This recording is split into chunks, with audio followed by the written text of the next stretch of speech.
আপনার কাছে আমি জানতে চাই, সূরা ফাতিহায় আমিন শব্দটি না থাকার পরেও কেন আমরা আমিন বলা নিয়ে বাড়াবাড়ি করি? আমিন শব্দটি কিভাবে সংযোজিত হলো?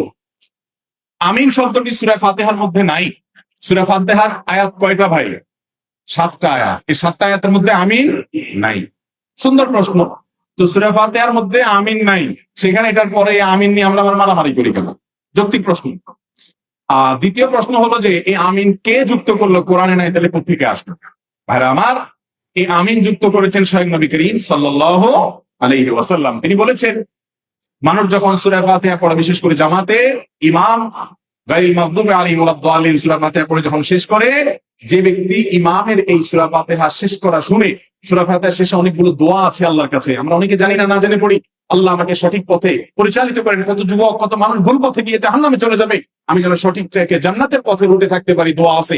এই দোয়া ইমাম করার পর মুক্তাদিরা যারা আমিন বলে এবং যাদের আমিন ফেরেশতারা ওই সময় আমিন বলে, সে আমিনের সাথে মিলে যাবে, আল্লাহ রাব্বুল আলামিন তাদেরকে মাফ করবে।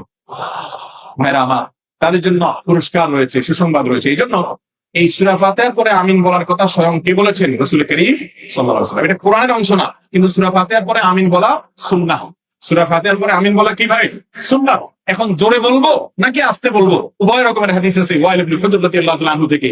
এটা নিয়ে গন্ডগোল করার কথা হাদিসে নেই। হাদিসে দুই রকমের কথাই আছে এবং দুই রকমের কথাই উলামায়ে কেরাম নিজ নিজ গবেষণার দলিল হিসেবে পেশ করে থাকেন।